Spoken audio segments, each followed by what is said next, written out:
Welcome to The Explainer. Today, we are tearing down one of the biggest cultural events on the planet, South by Southwest. And you know what? We're going to use its own marketing playbook to figure out exactly how it got so unbelievably huge. All right, let's just start with a number. 417,400. In 2019, that's how many people from over 100 different countries, mind you, all descended on Austin, Texas for this one single event. We're talking nearly 500,000 people. I mean, this thing is so massive, it literally transforms the entire city. Every single street corner, every bar, every hall becomes this buzzing hub of discovery and connection. CNET even called it the world's largest culture fest. That's a pretty big deal, right?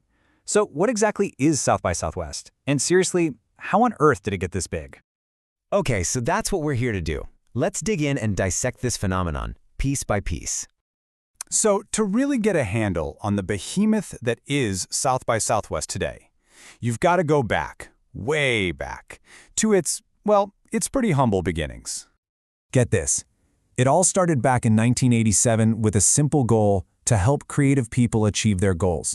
And it kicked off with just 700 people. Fast forward to 2019, and that number has exploded to over 417,000 people from 106 countries. That's not just growth, that's a complete transformation. You know, USA Today said it best. It mushroomed from this small local music thing into one of the biggest and most influential gatherings on the planet. So the big question is, what is this gathering really all about? What's inside? Well, here's the secret. It's not just one event. South by Southwest, or SXSW as everyone calls it, is really built on three core pillars: ideas, culture, and connections. Okay, first up, you've got the brains of the whole operation, the conference. This is the intellectual heart of the festival, where ideas just collide. And when I say scale, I mean it. Just look at the 2019 numbers. We're talking almost 74,000 attendees, nearly 5,000 speakers, over 2,000 sessions, all spread across 20 different programming tracks. It's basically a pop-up university for what's next, crammed into a few wild days. Then you have the second pillar, which is really the cultural heart of SXSW. It's where it all started, the legendary film and music festivals. And listen, we are not talking about a few screenings and some local bands. This is a global stage for discovery. In 2019 alone, there were 133 feature films, almost 2,000 performing acts from 62 countries. It's where you go to find the next big thing, for sure. And finally, there's the third pillar, the connections. 351. That's the number of official parties and networking events. This is the glue that holds the whole shebang together, where a random chat in a line for a taco can turn into a $1 million deal. Okay, so we've got the ideas, the culture, the connections. But who are these people? Who are the hundreds of thousands of attendees that make this whole thing tick? Let's dive into the crowd and see who actually shows up to these sessions, theaters, and parties. What's really interesting when you look at the demographics is just how balanced it is. It's almost a perfect 50-50 split between male and female attendees. And check out the age range. The vast majority, 62%, are between 26 and 44. These are people deep in their prime career years.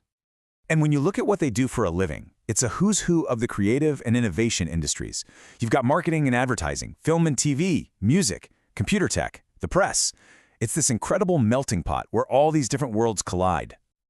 And let's be clear, people are not just here to hang out. They come with a mission. Look at this.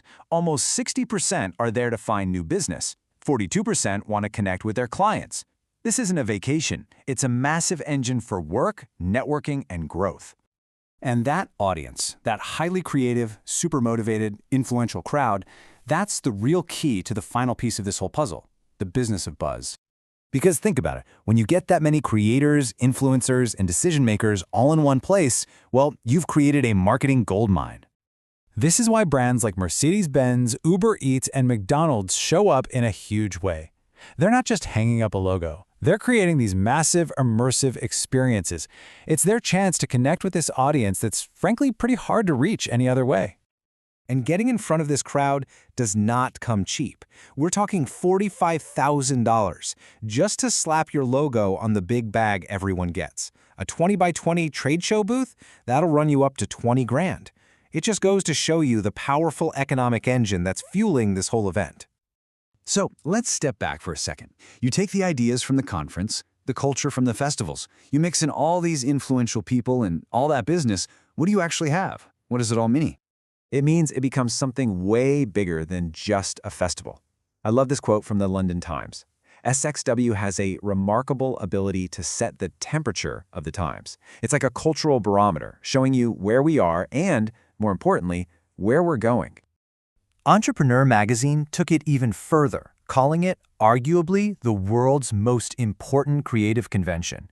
And you can see why, right? It's literally the place where the future is being debated, created, and showcased. So, what's the big takeaway here? Well, when you dissect SXSW like this, you're not just learning about a festival. You're getting this incredible snapshot of how culture, technology, and business are all merging together to shape our world. Which leaves us with the biggest question of all. As all this continues to blend, what's the next big idea that's going to come out of this wild gathering in Texas?